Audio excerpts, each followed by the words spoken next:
السلام علیکم ناظرین، آج ہم میئر کراچی مرتضیٰ وہاب سے بات کریں گے اور کراچی کے لیے ان کے پاس کیا پلان ہے، اور مرتضیٰ وہاب کے بارے میں ہم نے جو دیکھا، اور شہری بھی کہہ رہے ہیں کہ مرتضیٰ وہاب سے سوال کریں کہ وہ کیا پارکوں کے میئر ہیں، کھیل کے میدانوں کے میئر ہیں، یا ان سڑکوں پہ جن سے عوام گزرتے ہیں یہ بھی ان کے انڈر میں آتی ہے۔ مرتضیٰ وہاب صاحب، شہریوں کی بڑا مسئلہ اس وقت ٹریفک کا ہے، کچھ ترقیاتی پروجیکٹ چل رہے ہیں ریڈ لائن وغیرہ کے جس کی وجہ سے بھی، لیکن مرتضیٰ وہاب صاحب ان سڑکوں پہ نہ ٹاؤن میں بہتری آ رہی ہے نہ کے ایم سی میں بہتری آ رہی ہے، تو لوگ یہ کہتے ہیں کہ میئر صاحب سے پوچھیں کہ وہ پارکوں اور پلے گراؤنڈس کے میئر ہیں۔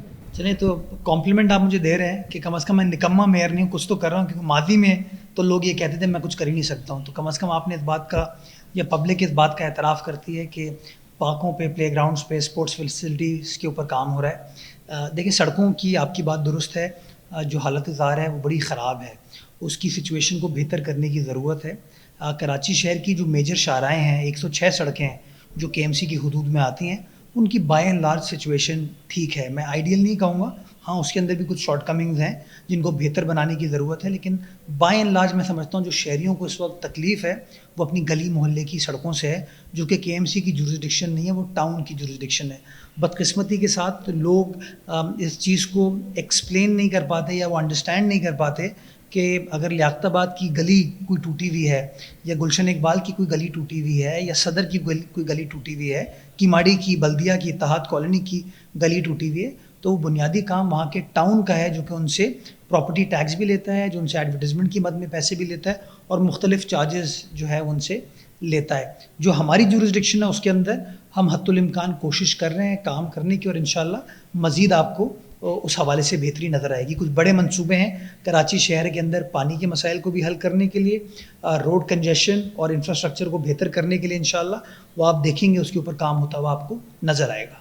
نگراں دور میں صوبائی وزیر بلدیات کا کہنا تھا کہ شہر کا ماسٹر پلان غائب ہو گیا ہے، تو کیا کوئی ماسٹر پلان کے بارے میں آپ کے پاس معلومات ہیں کہ غائب ہو گیا ہے یا ماسٹر پلان ہے نہیں شہر کا، اور یہ کس نے غائب کیا، اور کیسے یہ چیزیں کیسے غائب ہو سکتی ہیں، اثاثہ ہوتی ہیں قوموں کا؟ یہ اس پہ بہتر جواب تو آپ کو نگراں وزیر بلدیات خود دے سکتے ہیں، کہ وزیر بلدیات تھے، آل پاورفل وزیر بلدیات تھے، تو اگر اس طرح کی کوئی بات ہے تو ڈاکیومنٹس ان کو نکلوا لینے چاہیے۔ میں پرسنلی سمجھتا ہوں کہ کراچی کا جو ماسٹر پلان ہے وہ تو اب ریڈنڈنٹ ہو چکا ہے۔ اس کی بنیادی وجہ یہ ہے کہ کراچی شہر جب ڈیولپ کیا گیا تھا، پلان کیا گیا تھا، تو اس کے اندر ریزیڈینشیل، کمرشل ایریا سب کے سب کیٹیگرائز تھے کہ یہ انڈسٹریل ایریا ہوگا، یہ ریزیڈینشیل ہوگا، یہ کمرشل ایریا ہوگا۔ 2001 میں، 2005 میں جو کمرشلائزیشن کی پالیسی آئی، اس کے بعد وہ کمرشل ایریاز جو ہیں وہ تبدیل ہو گئے، وہ جو کارخانے ہیں وہ تبدیل ہو گئے، وہ گلی محلوں میں بن گئے، اور وہ جو بلڈنگز جو کہ کمرشل ایریا میں بننی تھی وہ ریزیڈینشیل ایریاز میں بھی بن گئی۔ تو میں یہ سمجھتا ہوں ایک نئے ماسٹر پلان کو بننے کی ضرورت ہے، جس کے اوپر سندھ گورنمنٹ نے ایک سندھ ماسٹر پلان اتھارٹی بنائی ہے، جو کہ کراچی بشمول کراچی سارے شہروں کے ماسٹر پلان کے اوپر کام کر رہی ہے، اور میں کوشش کروں گا کہ اس ماسٹر پلان کے اندر کے ایم سی اپنی انپٹ دے، اپنا پوائنٹ آف ویو کنوے کرے، اور ایک ایسا ڈاکیومنٹ ہم کریٹ کرنے میں کامیاب ہوں جو آنے والی کئی دہائیوں تک کراچی والوں کی خدمت کر سکے۔ مرتضیٰ وہاب صاحب عدالتوں میں جاتے ہیں اور ریونیو کی بات کرتے ہیں، تو عدلیہ کے جانب سے ایسی کیا مشکلات ہیں جو آپ میونسپل ٹیکس کی بات کر رہے ہیں، جس پر آپ جو ہے اپنی اپوزیشن جماعت سے بات کر کے اس کو حل کرا سکتے ہیں؟ تو کیا اس کی صورتحال کیا ہے کراچی شہر میں؟ کب ریونیو آئے گا، کب بہتر ہوگا؟ L D A, N D A, تمام ادارے جو ہے، اس کے بارے میں سندھ حکومت کی کیا پلاننگ ہے، اور آپ کی کیا رائے ہے سندھ حکومت کو؟ دیکھیے شاہد بھائی، ایک چیز تو بڑی سمپل ہے کہ آپ اپنا گھر نہیں چلا سکتے اگر آپ پیسے نہ کمائیں، تو کے ایم سی جو کہ شہر چلانے کا مجاز ہے، کیا وہ شہر چلا سکتا ہے اگر وہ ٹیکس اکٹھا نہ کرے؟ بنیادی سوال یہ ہے۔ ہم بدقسمتی کے ساتھ وہ نہ ٹیکس اکٹھا کرنے میں بلیو کرتے ہیں، اور نہ بحیثیت شہری ٹیکس پے کرنے میں بلیو کرتے ہیں۔ ہمیں تھوڑا سا اپنا مائنڈ سیٹ چینج کرنے کی ضرورت ہے۔ مجھے تکلیف ہوتی ہے جب میں لوگوں کو کہتا ہوں، لوگوں سے سنتا ہوں کہ ممبئی کے اندر انہیں سمندر کے اندر ٹنل بنا دیا، یا دبئی کے اندر انہوں نے اتنی زبردست سڑک یا انفراسٹرکچر تعمیر کر دیا۔ ممبئی شہر شاہد بھائی 19 ارب انڈین روپے میونسپل ٹیکس اکٹھا کرتا ہے، 22 ارب انڈین روپے پراپرٹی ٹیکس اکٹھا کرتا ہے۔ دبئی کے اندر جو ٹیکسیشن کا نظام ہے، جو وہ پیسے چارج کرتے ہیں چاہے وہ ٹول کی مد میں ہو, باقی چیزوں میں آپ کے سامنے ہے. تو ہم مثالیں دیتے ہیں, اپنے آپ کو کمپیئر کرتے ہیں ان شہروں سے, ان ممالک سے جہاں پہ لوگوں کا مائنڈ سیٹ ڈفرینٹ ہے. میں شہریوں سے صرف یہی چیز توقع کرتا ہوں, یہی چیز ایکسپیکٹ کرتا ہوں کہ ہر چیز بدنیتی پر مبنی نہیں ہوتی. اچھے فیصلے بھی کیے جاتے ہیں, غلط فیصلے بھی کیے جاتے ہیں. ہر فیصلے کو اگر آپ بدنیت سمجھیں, غلط سمجھیں, تو میں سمجھتا ہوں فیصلہ سازی جو ہے وہ رک جائے گی. اور کہیں نہ کہیں میں سمجھتا ہوں پاکستان کی معیشت کا سب سے بڑا مسئلہ یہی ہے کہ ہمارے یہاں فیصلہ لوگوں نے کرنا چھوڑ دیا ہے. اگر میں آپ کو بتاؤں شاہد بھائی کہ بھٹو صاحب کے زمانے میں بولٹن مارکیٹ کو ایک پارکنگ پلازا کے طور پر کنسیو کیا تھا پبلک پرائیویٹ پارٹنرشپ میں 1976 میں. 8 منزلہ عمارت بننی تھی جس کے اندر ایک پورا فلور, جس کے اندر 250 گاڑیاں, جو کہ اس زمانے کے حساب سے بہت زیادہ تھیں, ان کو پارک کرنے کی گنجائش تھی, موٹر بائکس کو پارک کرنے کی گنجائش تھی. اس کا معاملہ عدالت میں گیا, 1999 میں کیس فائل ہوا, آج 2024 میں 25 سال ہو گئے, ابھی تک کیس کا فیصلہ نہیں ہوا. آپ مجھے بتائیں, جہاں آپ نے کہا اپنے سوال میں کہ ٹریفک ایک بنیادی مسئلہ ہے, میرا دفتر خود ایم اے جناح روڈ پر ہے, بولٹن مارکیٹ میرے دفتر سے 5 منٹ آگے ہے. میں اگر خود گزروں بحیثیت میئر, تو وہ جو 5 لین کی ٹریک ابھی رات کو نظر آئے گی ہم کو, وہ دن میں 1.5-2 لین کی رہتی ہے. وائی؟ کیونکہ وہاں پہ گاڑیاں, موٹر بائکس, پتھارے لگا دیے جاتے ہیں.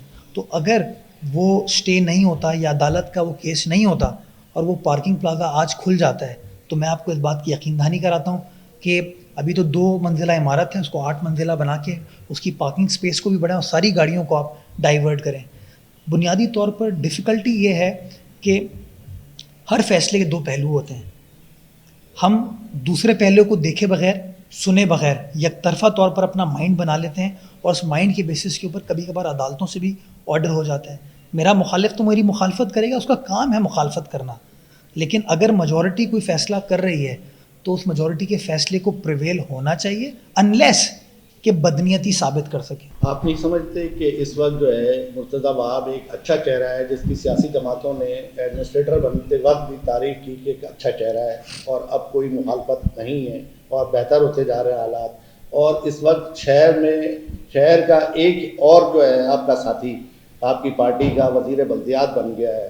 تو کراچی کے لیے آپ مل کے شارٹ ٹرم اور لانگ ٹرم کی کیا پلاننگ کر رہے ہیں؟ جی بالکل, سعید غنی صاحب میرے بڑے بھائی ہیں, ابھی امریکہ گئے ہوئے ہیں, وہ واپس آ جاتے ہیں تو میں ان کے ساتھ انشاءاللہ بیٹھوں گا. کچھ پروپوزلز زیر غور ہیں, زیر بحث ہیں, کچھ میں نے ان کے ساتھ چیزیں شیئر کی ہیں, اور میں پر امید ہوں انشاءاللہ کہ ہم دونوں کراچی والے مل کر اس شہر کی عوام کی خدمت کریں گے, ان کے عوام کے مسائل کو حل کرنے میں اپنا کردار ادا کریں گے. سعید غنی صاحب نے ایک انکشاف کیا کہ آپ کے KMC میں 1000 ملازمین جو ہے وہ گھوست ہیں.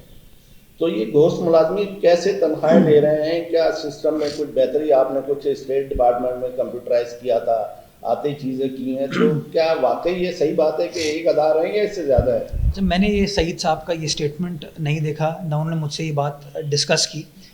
ہم نے ایک سیپ سسٹم کہتے ہیں, اکاؤنٹنگ سسٹم, اس کو متعارف کرایا ہے KMC میں, جس کے تحت ملازمین کے ریکارڈ کو ڈیجیٹائز کیا جا رہا ہے.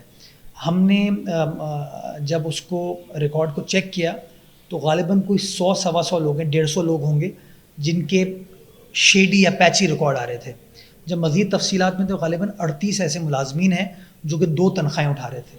تو ہم نے فوری طور پر ان کی تنخواہوں کو روک دیا, ہم نے کارروائی کر لی. اگر 1000 بندے ایسے ہیں تو میں تو ہزاروں کے خلاف کارروائی کرنا چاہوں گا.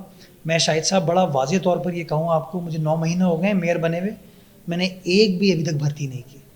میں 14 مہینے ایڈمنسٹریٹر تھا, میں نے اس زمانے میں ایک بھی بھرتی نہیں کی. کراچی کا ایک بارشوں میں اور مسئلہ سب سے بڑا ہے برساتی نالوں کا نا. برساتی نالے جو ہے وہ KMC صرف برساتی نالوں کا مسئلہ نہیں, برساتی مینڈکوں کا بھی تو مسئلہ ہے. خیر اب بہتری آ رہی ہے, مینڈک کم ہوتے جا رہے ہیں, لیکن یہ بتائیں کہ یہ آپ کا جو کام ہے, یہ آپ اگر ایک ادارہ آپ کا ہے اور وہ اچھا Karachi water and sewage corporation جسے آپ نے بنا دیا ہے, اگر یہ وہی کرے تو بہتر نہیں ہوگا؟ اس کے اوپر بات کی جا سکتی ہے. دیکھیں یہ بات تو درست ہے کہ اس وقت نالے ہوں یا سیوریج ہوں, یہ انٹرچینجبل کام کر رہے ہیں. یہ سیوریج کو بھی اٹھا رہے ہیں اور بارش کے پانی کو بھی اٹھاتے ہیں, تو یہ کہیں نہ کہیں رسپانسبلٹی اوور لیپ کرتی ہے. اچھی چیز یہ ہے کہ جب میں باہر نکلتا ہوں تو میرے ساتھ واٹر بورڈ کا عملہ بھی ہوتا ہے, KMC کا بھی عملہ ہوتا ہے, تاکہ کوآرڈینیشن بہتر ہو جائے. جب مجھے واٹر بورڈ والے کہتے ہیں کہ سر یہ نالے کا پانی ہے, تو میں کہتا ہوں یار تمہارا سیوریج بھی تو ہمارے نالے میں جاتا ہے. جب کے ایم سی والے کہتے ہیں سر یہ ان کا سیوریج پرابلم کر رہا ہے, تو میں ان کو کہتا ہوں یار ہم بھی تو ان کی سیوریج کی لائن کو استعمال کرتے ہیں. یہ چیزیں نہ میری ہیں نہ آپ کی, یہ شہر کی ہیں, یہ شہر کی عوام کی ہیں.